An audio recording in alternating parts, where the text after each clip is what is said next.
A conspiracy theory that I've been talking about for years. A conspiracy theory that every time I brought it up, someone looked at me like I was crazy. Once again, turned out to be 100% true. We'll take a look at that story. Finally vindicated. Take that, people who think I'm a lunatic. And then we cut. And then we take a trip. A drug trip. But this isn't any ordinary drug trip. You're not smoking doobies in your best friend's backyard. No. We're about to take a look at the story of a man who got so high, he discovered his sole purpose in this world. Today on Dead Rabbit Radio. Actually, I'm a lot freaked out. Hey everyone, welcome back to another episode of Dead Rabbit Radio. I'm your host, Jason Carpenter. I'm having a great day. Hope you guys are having a great day too. I hope you guys are having tons of fun doing whatever you're doing. We got a ton of stuff to cover today. So first off, running into Dead Rabbit Radio Command. Everyone get on your feet and give it up for Drawing Till the Casket Drops. Woohoo, yeah, yeah, he's running on in. He's tagging the place, painting everywhere, spraying painting our eyes. We were clapping for you. Why are you spray painting us? Drawing Till the Casket Drops. There's a little bit of backstory as to why he is going to be our captain, our pilot this episode. He is the one who recommended the Roy J story that I covered last week, which I accidentally gave the credit to Rudy Jazz, another longtime supporter of the show, longtime listener of Dead Rabbit Radio. Well, Rudy Jazz messaged me and says that wasn't me. I wasn't the one who messaged you the story. I don't want to get assaulted by the Roy J demon. I don't want to get beat up in my sleep. Fair enough. So I went and did some digging, and it turns out that Rudy Jazz is correct. It was recommended by Drawing Till the Casket Drops, and to make up for that error, because guys, I really love the fact that you send us in stories. I love it so much. So I want to make up for that error. I like to give credit where credit is due, and that is why Drawing Till the Casket Drops, you're going to be our captain, our pilot this episode. If you guys can't support the show financially, maybe I'll someday make an error in your favor. But even if I don't ever do that, what we need you to do is to tell your friends, tell your family, tell everyone you know Dead Rabbit Radio is your favorite paranormal show. That is how you can help the show grow. If you can't donate money, that's totally fine. It really, really is. Also, I want to say this. Here's some awesome news. Lon Strickler, longtime friend of the show. Well, we're friends of his. I don't know if he's friends of ours, but he seems like a really nice guy. Lon Strickler, he is the brains behind Phantoms and Monsters, an amazing website that is all about Phantoms and Monsters. We get a lot of good content from there. I've been following that website for years. Lon Strickler, he's made this announcement so I can too. He has signed a contract to be a television writer for a big television company. So that's awesome. He's going to continue to be doing paranormal content. You're like, what is he writing? Gilmore Girls? No. He's going to be working on like paranormal content, but he's taking the step. You know, he had his website for a long time.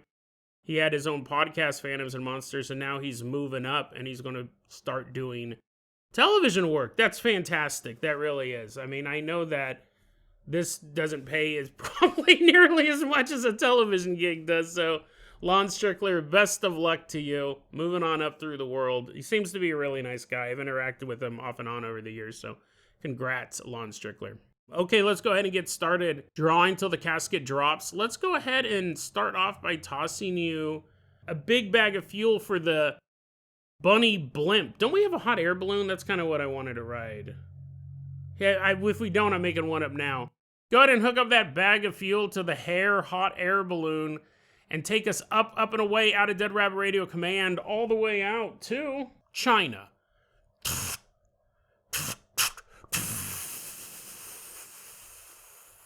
Whee!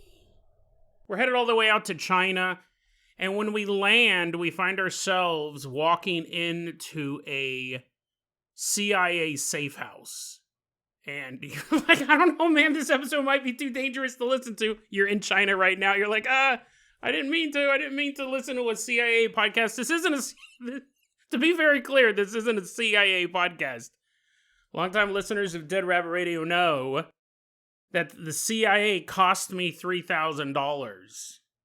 Never told that story as to how that happened or why. And it happened a long time ago. But still, Dead Rabbit Radio and the CIA, man, we've already butted heads. Actually, that was before I was even doing the show, but they cost me $3,000. And with inflation and interest, it has to be up to at least $7,000 by now.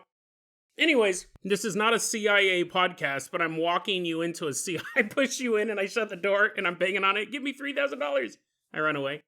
You're standing in the CIA safe house in China, and that's when you see a dude sitting in the corner and he goes, Agent Jackal. That's your name.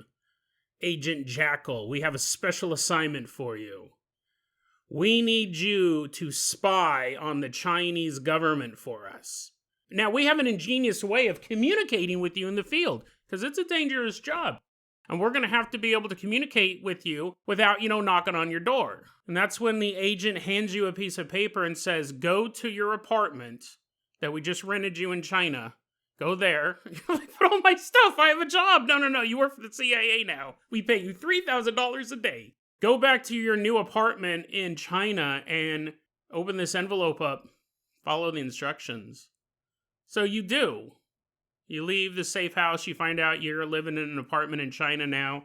You walk over to your laptop and you pull out the envelope and you open it up and it says on it, StarWarsWeb.net.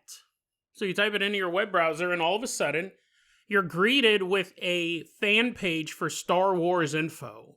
There's a little picture of Yoda there recommending some games for you to play, Star Wars games, like Battlefront, fantastic game. By the way, Battlefront and The Force Unleashed. And you're like, wow, okay, the CIA is way cooler than I thought. I'd get paid $3,000 a day to play these classic games. I love Republic Commando.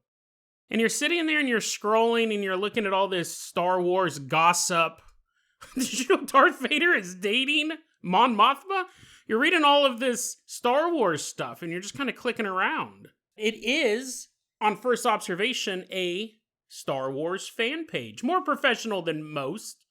It actually looks like it's done by some big media organization like PC Gamer or Kotaku or something like that. It's not the cheapest looking website.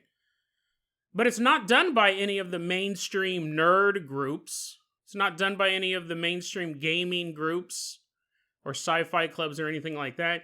StarWarsWeb.net was created by the CIA. And there are hundreds of websites out there just like this. This is a real story, and it's something I've talked about before on this podcast. Something I've talked about in real life. And I actually stopped talking about it because people started to think I was going nuts. But I knew that there were sites hidden in plain view that looked like otherwise normal websites, full of normal information, in this case, Star Wars information. But inside of these articles and game reviews were CIA codes, messages to field agents or informants as to what their next task would be. This is a 100% true story. StarWarsWeb.net, which you can visit, is a CIA website. Now, here's the thing.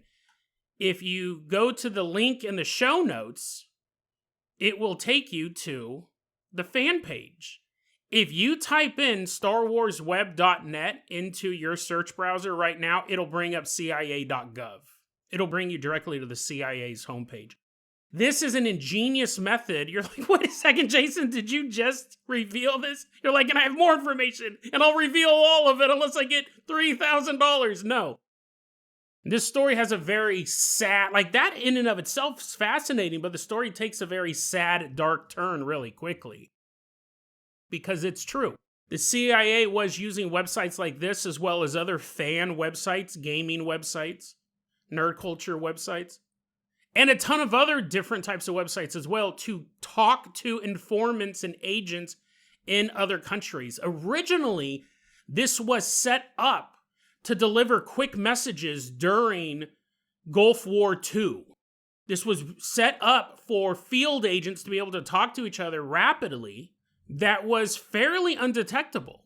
When you were fighting the remnants of the Iraqi military, when you were fighting the beginnings of ISIS, when you were fighting these militia groups that were being set up and being knocked down constantly during the Second Iraq War, something this simple worked very well. What happened was in 2009, the Iranian government suffered a catastrophic intelligence failure.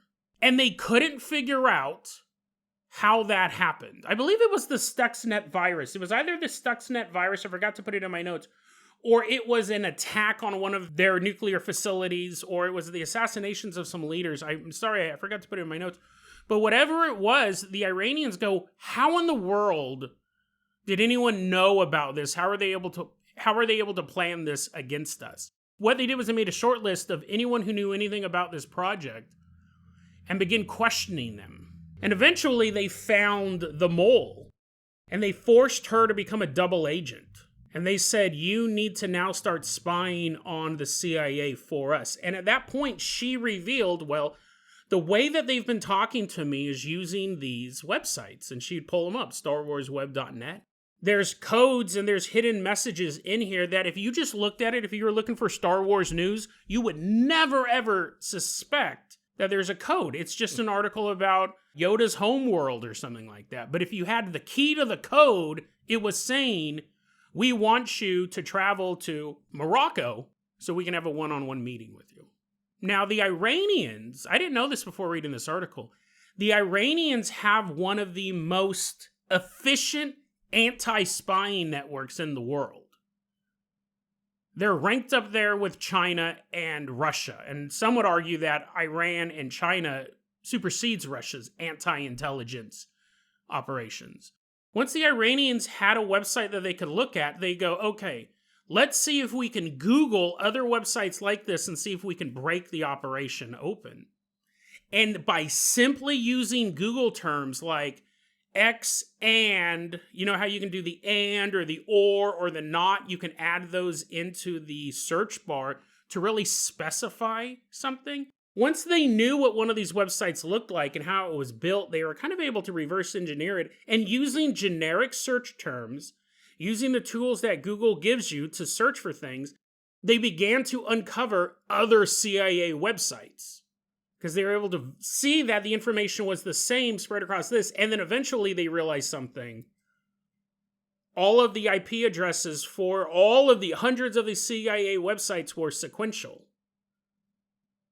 So if the last 3 or 4 digits of the IP was 0.72, the next one would be 0.73, and the one after that would be 0.74 and 0.75. When they were going up against militias in Iraq, rudimentary worked. But when you're going up against one of the most efficient anti-espionage organizations, Iran, they cracked it. And because of that, dozens of informants were killed. Not only in Iran, because see, here's the thing. Once you knew that StarWarsWeb.net, and that wasn't the only one, but once you knew what the websites were that the informants were visiting, you could track who was going there. So they began turning informants against the CIA. They began executing people who were involved in the scheme. And not only that, they then gave all of the info. Iran figured this out. They gave the info to China. And China, a lot of informants were killed. They think up to 24 informants that we know of who were working for the US government were killed because this fan site code was broken. Absolutely insane story. The people who invented this thing to be used in the field during the Second Iraq War, they were flabbergasted that it was being used after that. They said this was so simple, it wasn't meant to talk to people in high-level counter-espionage countries like China or Iran. We believe Russia at some point got the information as well, but we don't know how they used it, or if they did at all. But China definitely did, and 24 people lost their lives over it. In Iran, some people were killed, other people were turned double agents, and others were just tortured, imprisoned, and then eventually let go. But the people who invented it said it was never meant to be against states like that. You should have stopped using it after the war. It's way too rudimentary. And for a while, the United States couldn't figure out what was going on. All of a sudden, in 2011, between 2011 and 2012, they lose 24 informants in China. They're killed, and they cannot figure out how China knew these people were working for the US government. And it was because they were using an outdated tool against a highly efficient state. Iran eventually started using this too, because once they had it cracked, right? They started not only targeting informants in their own country, they go, dude, I wonder how many people we can actually track with this. They began tracking the movement of CIA agents and CIA informants in other countries. They had nothing to do with Iran. They were just tracking them. So the amount of people who were killed overall or who were outed because of this may be much higher than the numbers that were given. Fascinating stuff. This is a news story that I found because Rich Stanton wrote a really cool article in PC Gamer about it. And I've been talking about this before. That is the easiest way to communicate with people. You go, well, yeah, Jason, it's not the easiest. Well, I guess it's the easiest, but it's not foolproof because it got broken. What I have seen in the past, and this is something that I've brought up before on the show, is that a very easy way to contact agents in the field is you go to a forum like about.com, you do it on Reddit, and you post something. Now, it has to be unique enough that, because I've talked about this before in regards to paranormal stories. Let's say that I want to contact a field agent in Istanbul. That field agent knows to look for a ghost story with some pretty specific details. So because you couldn't just say, you'll see a ghost story pop up on the paranormal subreddit about a guy who dreams about his grandma after she died. I mean, there's 100 stories like that. So you would say, this would basically be the code. You'd say on the paranormal subreddit, watch for stories about people who have dreams about their loved ones after they died. And in these dreams, they will always describe what the grandmother is wearing in the dream. What she is wearing is the code. And so you would be looking through the paranormal subreddit, and you would narrow it down to the dreams about grandma. And then when they'd say, it was an odd dream because I remember my grandma always wore a big heavy coat because she was constantly cold. But in my dream, I noticed she was wearing an old sunflower dress, a dress that I'd often seen in her closet, but I never saw her wear it. She always liked it, but it was always too cold. But in my dream, she was wearing the sunflower dress, and she had a smile on her face, and she said, I'm finally warm. I finally am no longer constantly cold. And that dream gave me peace that my grandma was comfortable. That's the code. Now, if you read that story and I read that story, we wouldn't think anything of it. We may go, oh, it's kind of interesting. Like someone who always was suffering from physical issues. In the afterlife, she's better. We'd go on with her day, but that's the code. And I've talked about that before on the podcast. I've talked about both hidden websites like these and how you could easily insert coded messages into otherwise normal forum posts. You wouldn't want it to make it look like a schizo post where it's just a bunch of rambling. You could, but that would actually probably garner more attention than a run-of-the-mill story with a middle passage that has some simple details. Now, I'm not saying that, to expose further CIA informants. I don't know if that's exactly how they do it, but that's how I would do it. And with the amount of content that appears on the internet, I mean, you could do it with cooking recipes. You could do it with all sorts of stuff. And really, the first thing that gave me this idea was a long time ago. There was a very famous UFO story. The story goes as this. I don't know if I can find the original link. We've talked about it before. But it was about someone who was leaking information that the humans, we had a ship-to-ship transfer policy with aliens. So we had humans boarding alien vessels, and there were these documents showing that. It's a very famous part of UFO lore now. It came out in the late 90s, early 2000s. Very, very famous part of UFO lore. But when you look back at the original posting of it, the guy who was feeding the information to the UFO website told him, you cannot change a word about my narrative. I'm going to send you this story, and you cannot change a single word. But sometimes there would be grammatical issues. So after a couple postings, the UFO website did start correcting the grammar. And they got another email from the source saying, I told you not to change a word in it. If you do it again, we're cutting off all contact. So from then on, it was simply repeated verbatim as it was delivered from the source. The only time you wouldn't want someone to clean up your grammar is if you needed everything to be right for the code to work. Hey guys, sorry for the insanely bad audio. I'm not at home. But I needed to insert this in here. I did find what I was talking about there. It's called Project Serpo. Project Serpo was the name of the article, the story I was talking about. I couldn't find the original article, but I did find some stuff. I'll drop it there in the show notes. I said it was about I think I just told you guys it was like a ship-to-ship transfer. That's not it. It was the idea, I think 12 Americans travel to the alien homeworld. So I'll put that in the show notes. I just wanted to clear that up. I feel like that story was planted by some sort of government source that was trying to deliver a message to somebody else.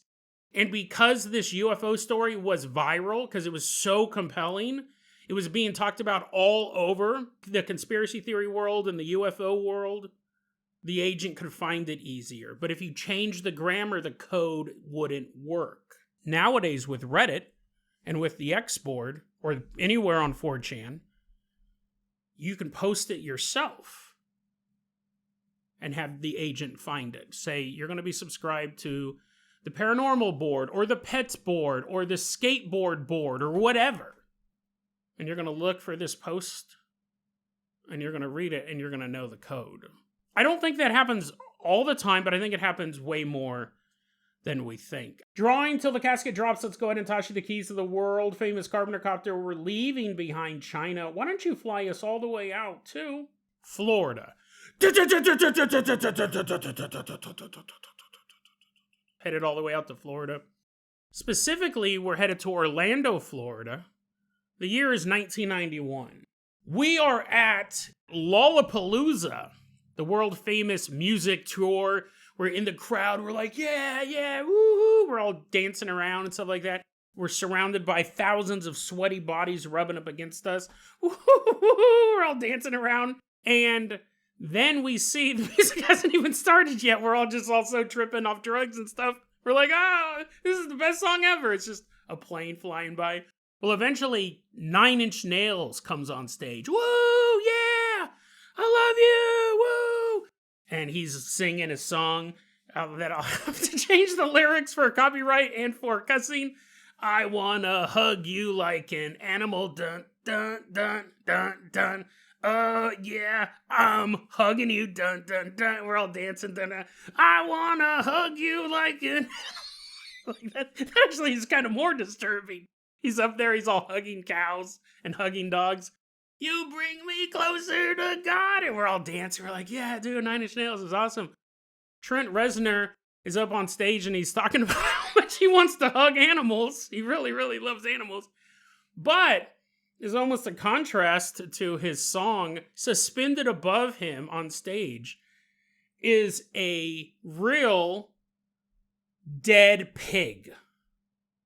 It's this giant hog that's suspended from wires above the stage. And he's like, yeah, I hugged that pig. I hugged that pig so hard he died. He died from too much love. Everyone's clapping. Yay, yay. As this giant dead pig hanging up on stage. Now, it makes sense, right? He's pretty edgy. He's a pretty edgy musician. I think he does have a song called like Piggy Piggy or something like that. He's up on stage, he's singing, there's a giant dead pig suspended above him, and we're dancing, and he's like, hugging, my second song's about hugging too. Hugging, I'm hugging you. And then all of a sudden, we hear a ping, and it's not a guitar chord, it's not synthesizer key. One of the cables holding up the giant dead pig snaps, and the pig starts to kind of sway back and forth. But Trent Reznor is in the zone. He can't stop singing, "You are my perfect hug, my perfect hug, my perfect hug." That's all he sings about, is hugging people. And then all of a sudden, another cable, bing, snaps. And that's when we see this 400-pound dead pig fall from the rafters directly onto Trent Reznor's head. His neck snaps. His body crumples. His hand grips his microphone, twitching slowly until it relaxes and the microphone rolls off stage. The death of Trent Reznor was catastrophic for the music industry. It also didn't do a lot for pig sales. People are like, I don't know if I want to eat this hot dog. It reminds me of Trent Reznor. Oh, boo hoo hoo, I need a hug. When Trent Reznor was killed on stage back in 1991, it was a huge deal. Because obviously you had a bunch of people there watching it. It was on video. You probably look up on YouTube. They might have taken it down by now. The twitching man. He's like, that might violate YouTube standards. But it was a big deal. And especially to Marcus. Now, we don't actually have Marcus's real name. He posted this online. He didn't give his real name, but Marcus, that was a huge issue for him because he really, really did like Trent Reznor. And it's weird to think that a star could be killed in such a bizarre way. In fact, Marcus remembers at the time, there was a lot of conspiracy theories that Trent Reznor was killed by the government. This was some sort of CIA, FBI assassination. And Marcus always thought that was kind of funny because he goes, the government is too stupid to think of something that funny. I mean, that is kind of clever. A guy who has a song, Piggy Piggy or Pig, whatever it was, is killed by a falling pig. He goes, I never thought the government was smart enough or clever enough to come up with a death like that. But he knew a lot of people who believed that Trent Reznor was murdered by the government, which makes sense, right? When you have someone of the stature of Trent Reznor die in such a bizarre way publicly, it is hard to think that, no, it was just an accident and it could happen to any of us. It could happen to any of us who love standing underneath dead pigs. In 2005, Marcus didn't really give it much mind. It was something that had happened a long time ago. He wasn't constantly thinking about Trent Reznor's death by pig. He just kind of went on with his life, which all of us had to do, right? Well, in 2005, around there, Marcus found himself doing what he loved to do most. Drugs. He loved doing drugs. He had kind of leveled up. At this point, Marcus is doing DMT. He's leveled up past marijuana. He's leveled up past ketamine. He's doing the strong stuff. He decides to do some DMT. It's not even his first time doing it, but he's in his girlfriend's backyard. He does DMT and he sees this kaleidoscope of colors. All these beautiful colors. Some of them you can't even describe using the human language. He sees the kaleidoscope of colors. He is lost in an ocean of emotion. He's become one with the universe. But he's gone too far. He's actually tripping so hard that he is starting to die. Spiritually, physically, we don't know, but his life is in jeopardy. He's that high. He doesn't know it, though. He's just in this state of bliss. When all of a sudden, Jeff Bridges, most notable for being Flynn in Tron, and also one of the other 1,000 movies he's been in, Jeff Bridges walks through the ocean of emotion over to Marcus and says, "Hey, dude." Marcus looks up and he sees Jeff Bridges dressed up as the character, the dude from The Big Lebowski. Now, he's not the dude from Big Lebowski. It's still Jeff Bridges. You're like, wait, what? But isn't he? No. I think this is a difference, right? It's one thing if you saw Superman in a drug trip. It's another thing if you saw Christopher Reeves saying, "Hi, I'm Christopher Reeves, and I'm pretending to be Superman." For one, he can't fly, right? It's just an actor dressed up as Superman. That's who he sees. He sees real-life Jeff Bridges dressed up as the character, the dude from The Big Lebowski. And Jeff Bridges goes, "Man, Marcus, you're tripping out too hard." You got to get out of here. And he reaches and he grabs onto Marcus and he pulls him out of the drug trip. Now they're just kind of in this empty space. And Jeff Bridges says, Marcus, listen, you were about to die. But here's the thing. Man. You were about to die. And maybe in that reality you will. But there's another timeline that needs you. You have a purpose. Not here, but in this other world. So I'm going to put you into the other world so you can fulfill your life mission. The next thing Marcus remembers is opening his eyes. And he's laying on the floor of a basement. He wakes up in the basement of his drug dealer's house. Now he goes, listen, I know DMT can mess with your head, but as far as I know, you can't teleport on it. He goes, I was using DMT in my girlfriend's backyard. I have this trip, the next thing you know, I'm waking up in my drug dealer's basement. Anyways, he leaves the drug dealer's basement, and he's like, how did I teleport from a girlfriend's backyard to the basement? I know what'll answer that question. More drugs. I need to expand my mind to figure out the answer. Well, he ends up, getting out of the drug dealer's basement. A couple days later, he's driving down the road, and that's when he hears on the radio, hey, everyone, we got that brand new song from everybody's favorite industrial band, 9 Inch Nails. Here's Trent Reznor with another hit song. Everyone, get ready to listen to this. And it's starting now.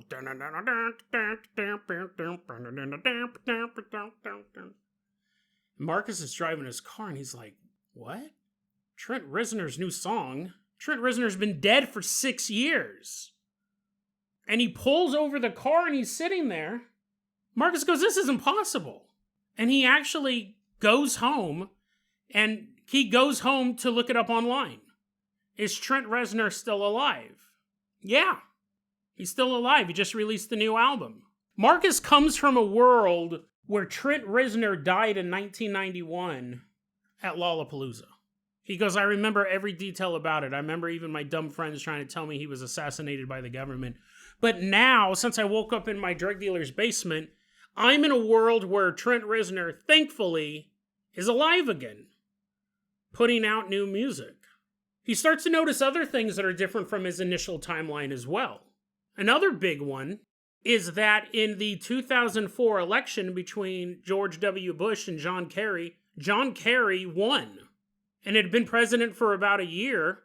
And Marcus said, because he posted this online and people said, well, what were some big differences between John Kerry and George Bush? And he goes, nothing really. I mean, they kind of just did the same thing, the fact that was one of those really interesting elections where people say both parties are the same, is that they were both members of Skull and Bones, which is a secret society. You can debate whether it's a bunch of drunk frat boys having a secret society and drinking beers and goofing off, or are they actually colluding to create policy within the United States? I think when they're in college, they're probably goofing off and drinking, and then as they get older, that is something that they go, hey, you should do business with this guy. He's also Skull and Bones. But you had two presidential candidates who were part of the same secret society, and I don't mean to go off on a tangent, but this thing has always bugged me. You know that very, very famous clip? Don't tase me, bro, don't tase me. And then the guy gets tased, and it was actually a meme for a long time. You can look this up on YouTube. The context of that meme was John Kerry was giving a presentation or giving like a question and answer thing, a town hall at a college campus. The student who said, don't tase me, bro, don't tase me, right before that, the question he asks is about John Kerry and George W. Bush both being members of the secret society Skull and Bones. That is the question he asks. The police come up to him. Then he says, don't tase me, bro, don't tase me, and they tase him, and he goes, wah! He makes like a funny noise, and it became a meme. The reason why they tased him was because he asked that question. Isn't that super weird? That meme went around and it became a joke. You would hear that as a punchline. He was asking a presidential candidate a logical question about him being in the same secret society as George W. Bush. Now, again, was it a drinking club at a frat? Is it a national institution that determines affairs in the country or globally. That's up. There's a lot of different opinions on that, but they both belong to that same thing. Now, again, if they were both members of Lambda, that doesn't necessarily mean that they're colluding to create some sort of one world government, but it was odd. And so the fact that even if this guy who hopped dimensions goes, no, John Kerry pretty much had the exact same policies as Bush. He goes, to be fair, I only knew him as president for a year. He goes, there was a little bit more of like environmental stuff, but not much. It was almost more like lip service. The war still continued in Iraq. Everything just kept going on as quote unquote normal. One of the other differences, he said that one of his ex-girlfriends in his reality had a different hair color and even different tattoos in this reality. But other than those three differences, Trent Reznor still being alive, John Kerry not being president, and his girlfriend having different hair color, which would be explainable, but different tattoos is a lot harder. He goes, other than those three changes, everything else seems to be exactly the same. So we have a couple questions here. Did he actually die during the drug trip and was transported into our reality via quantum immortality? Did he die during that drug trip and Jeff Bridges, dressed up as the dude, pulled him out and brought him into our timeline to fulfill some sort of mission? Or, I guess the skeptical answer is he fried his brain on drugs and doesn't remember a bunch of stuff correctly. But he seems to think, and I think this is fair, that he came to our world with a mission. Because who doesn't want a mission? Who doesn't want a purpose in life? What's interesting is people asked him about that. They go, well, what was your mission? He goes, well, I don't know. But he did have one thing happen that filled him with this profound sense of importance. And he goes, maybe that's why I'm here. Maybe all of this was because I needed to do this right now. He said one day he had a cup of iced tea and he spilt it on Jim Irsay's foot. And he goes, when that happened, I felt this weird sense of importance. Like this needed to happen and I needed to do it. And you're like, who's Jim Irsay? Maybe you know. I had to look him up. You're like, is he a diplomat? Is he a world leader? No, he's none of those things. He's the owner of the Indianapolis Colts. And Marcus traveled the timeline to spill iced tea on his foot. Now, here's the thing about Jason. This guy's just really, really stoned on a million different drugs. Even he says, listen, when I spilled the iced tea on Jim Irsay's foot, I felt like it was important. But he goes, I hope that wasn't it. Right? I hope I didn't travel the multiverse just to do that. He goes, it was really weird. I felt like that was something that needed to happen, but how disappointing would that be if my purpose in life was just to spill tea on the foot of the owner of the Indianapolis Colts? I guess in the end, and let's wrap it up like this, what is better? Having no purpose at all, just being a human walking through the world with no real meaning behind your life, or having a bizarre purpose, and not like a cool bizarre purpose. What if the entire reason why you exist, why your family line existed, everyone who came before you and everyone who will live after you, was just to spill tea on someone's foot? It was going to impact them in some way that you can't even think of. Some butterfly effect did happen. And again, it wasn't really life-changing to anybody. He just had wet shoes for a moment. But maybe it did lead to him doing something tea-related or shoe-related. I don't know. But what would you rather have? No purpose at all, which kind of means you can do whatever you want, but there's no point. Your existence has no point, and it never will. None of your ancestors did, nor will any of your descendants. They'll just move through the world. Or to have such a bizarre, seemingly minor role in the universe. I guess it's up to you. I guess it's not up to us. It's up to fate. It's up to the universe. But what is better? Right? You're like, neither. They're kind of the exact same thing. Interesting question, though. I say really, no matter what happened, whether or not he existed only to spill tea on Jim Irsay's foot, I say though, no matter what, whether he had his no purpose in life at all, or whether his entire existence was to just spill tea on somebody's foot, I think we can all be thankful that Trent Reznor is still alive, because Nine Inch Nails is awesome, and they're doing the soundtrack for the new Tron movie, and I cannot wait. DeadRabbitRadio@gmail.com is going to be your email address. You can also hit us up at Facebook.com/DeadRabbitRadio. TikTok is @DeadRabbitRadio. Dead Rabbit Radio is the daily paranormal, conspiracy, and true crime podcast. You don't have to listen to it every day, but I'm glad you listened to it today.